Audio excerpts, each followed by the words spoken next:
How can two of the world's oldest civilizations, India and China, grow side by side for thousands of years, yet end up with completely different cultures, religions, governments, and worldviews?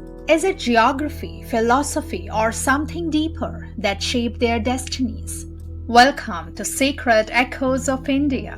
In this segment, we explore why India and China evolved completely different cultures, religions, and systems of governance.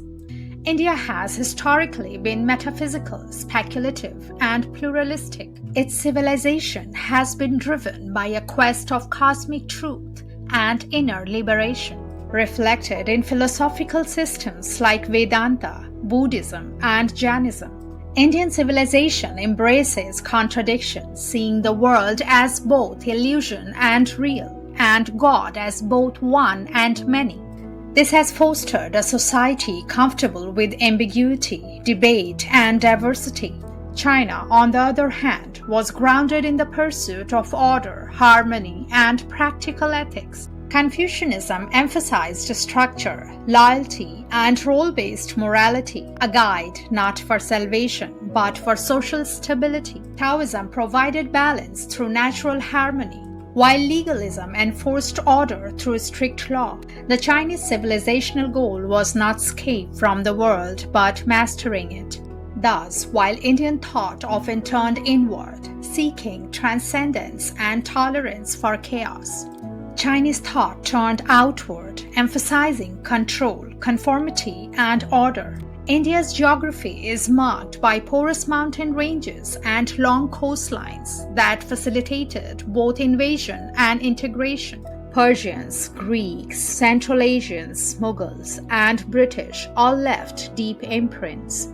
The Indian subcontinent became a cultural sponge, absorbing and reinterpreting diverse influences. China, while also invaded, had natural buffers including the Gobi Desert to the north, the Pacific Ocean to the east, and the Himalayas to the west. This allowed a more insular development with external contacts controlled through tributary systems. The relative isolation bred a strong eternal continuity, reinforced by centralized rule and a belief in cultural superiority, the Middle Kingdom ethos. Religion is one of the clearest manifestations of civilizational divergence. India is the birthplace of four major religions: Hinduism, Buddhism, Jainism, and Sikhism, each branching into diverse sects and interpretations. Indian religious philosophy is non-exclusive. It often assumes that multiple truths can coexist. Even within Hinduism, there is room for atheism, monotheism, polytheism, and pantheism, all under the same umbrella. China, too, had religious diversity, but Confucianism became culturally dominant. Not a religion in a Western sense, but a system of ethical political thought. Chinese Buddhism was adapted to fit existing cultural frameworks, and spirituality remained secondary to social function. Moreover, Chinese governments, from emperors to the Communist Party, have historically been wary of religion's power and sought to control it tightly. India and China also followed radically different political arcs, rarely unified under a single empire for long.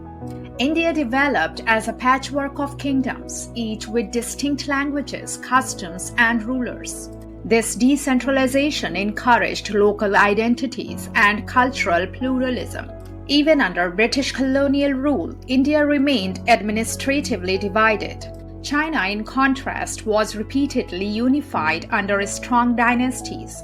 The idea of a centralized mandate of heaven legitimized powerful rulers who imposed uniform laws, taxes, and language policies.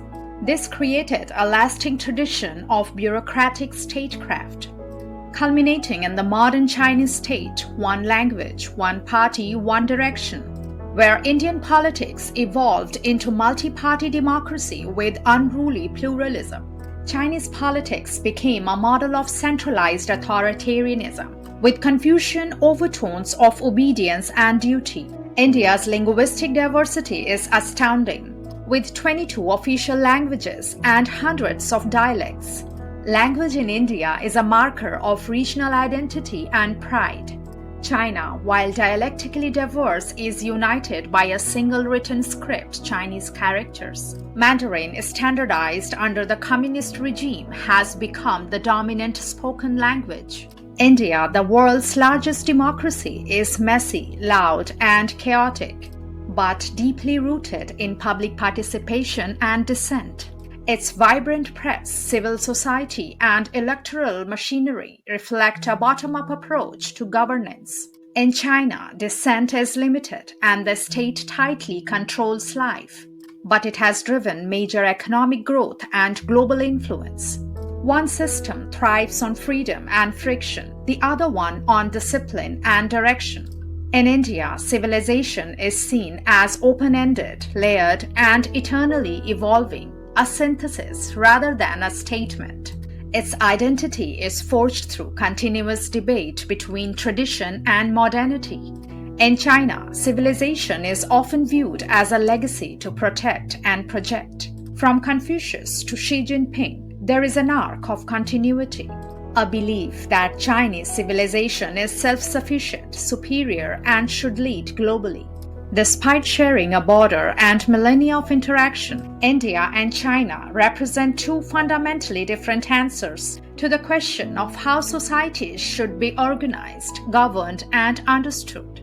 Neither model is inherently superior, but each reflects a deep, coherent worldview shaped by unique historical experiences. Their divergence reminds us that geography is not destiny. Ideas, values, and choices matter, often more than mere proximity. Thanks for joining us today. If you enjoyed this content, don't forget to like, subscribe, and hit the bell icon for more insightful videos. Until next time, stay curious and keep exploring.